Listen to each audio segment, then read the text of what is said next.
নমস্কার বন্ধুরা, আপনারা কেমন আছেন? আশা করি ভালো আছেন। তো আজকে এক নতুন বিষয় ও নতুন ভিডিও নিয়ে আমি চলে এলাম। তা হলো অ্যানিমিয়া বা রক্তাল্পতা। ওই অ্যানিমিয়া রক্তাল্পতার আহ, কারণগুলো কী কী এবং এর কী কী লক্ষণ হলে আপনি বুঝতে পারবেন যে আপনার শরীরে অ্যানিমিয়া হয়েছে, এবং এর কয়েকটি হোমিওপ্যাথি মেডিসিন এবং বায়োকেমিক মেডিসিন সম্বন্ধে আমি আলোচনা করব। যারা আমার চ্যানেলে নতুন এসেছেন প্লিজ চ্যানেলটিকে সাবস্ক্রাইব করবেন ও পাশে থাকা বেল বাটনটিকে প্লিজ একটি ক্লিক করবেন যাতে আমার পরবর্তী ভিডিও আপনারা দেখতে পান। তো চলুন ভিডিওটি শুরু করা যাক।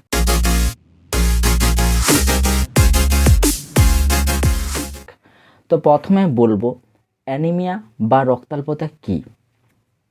অ্যানিমিয়া রক্তাল্পতা সাধারণত শরীরে রক্ত কম হওয়ার ফলে আমরা সেটাকে, যে শরীরে রক্তের পরিমাণ কম এবং কম উৎপাদন হওয়ার জন্য এই শরীরে অ্যানিমিয়া বা রক্তাল্পতা দেখা দেয়।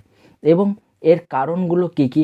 অ্যানিমিয়া বা রক্তাল্পতার কারণগুলি হলো যে অতিরিক্ত ব্লিডিংয়ের ফলে, যেমন ব্লিডিং বলতে পাইলস বা অর্সের অতিরিক্ত ব্লিডিং, বা যে বমি পায়খানা হয়েছে, যে অতিরিক্ত শারীরিক রক্তরসক্ষরণ, তার জন্য শরীর দুর্বল হলে অ্যানিমিয়া দেখা দেয়।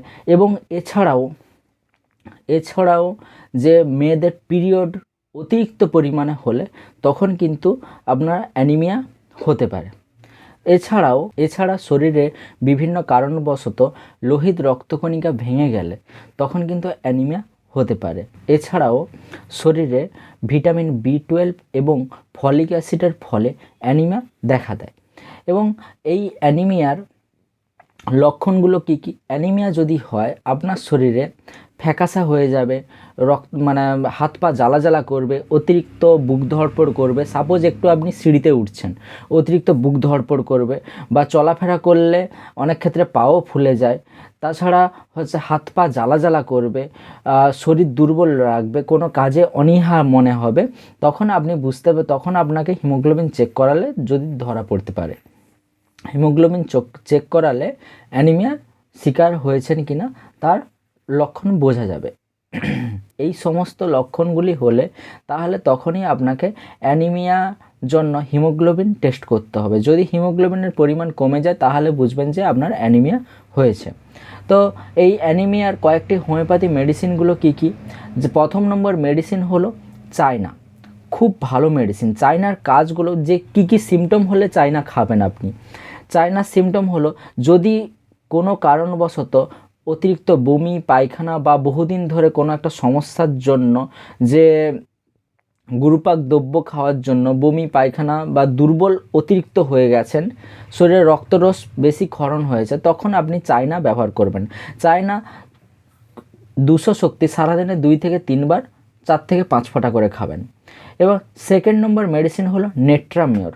অ্যানিমিয়ার যদি আপনার বহুদিন ধরে হয়েছে, যে 1 বছর 2 বছর পুরনো অ্যানিমিয়া হয়েছে, এবং এই পেশেন্টের লবণ খাওয়ার ইচ্ছাটা খুবই পরিমাণে বেশি থাকবে, যে নোনতা জিনিস খেতে উনি খুবই বেশি ভালোবাসেন, তখন আপনারা ব্যবহার করবেন নেট্রামিওর।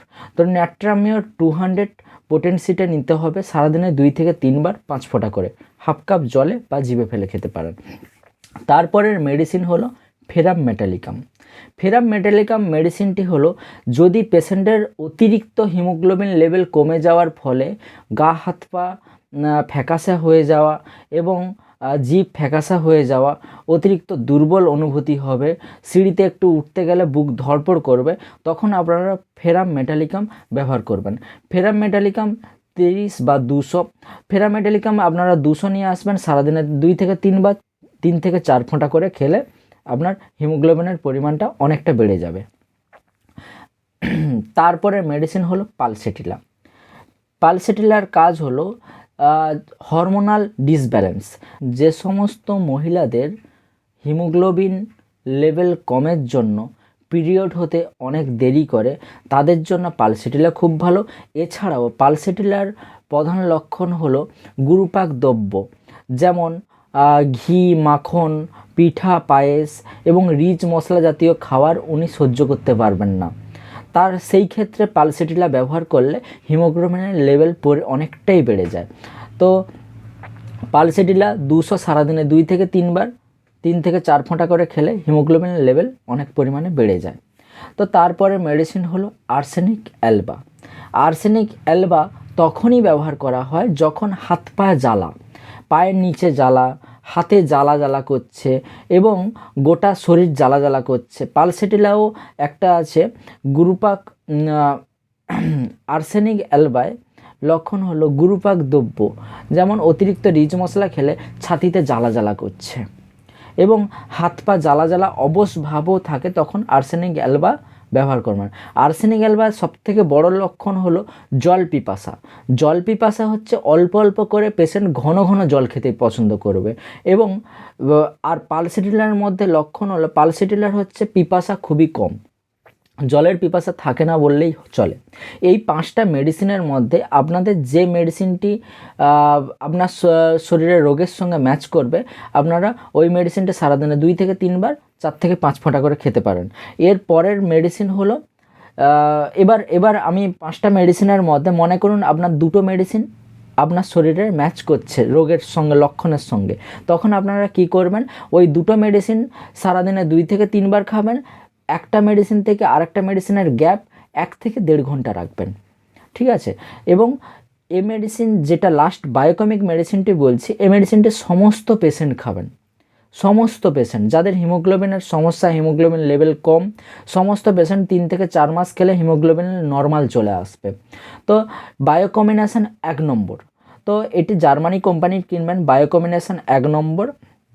এর মধ্যে যে ট্যাবলেট থাকবে সারাদিনে 2 থেকে 3 বার 5টা করে ট্যাবলেট সকাল বিকাল সন্ধ্যা হাফ কাপ উষ্ণ গরম জলের সঙ্গে খাবেন, তবেই আপনার ভালো রেজাল্ট পাবেন। কিন্তু একটু বেটার রেজাল্টের জন্য 3 থেকে 4 মাস একটানা ব্যবহার করবেন বায়োকম্বিনেশন 1 নম্বর।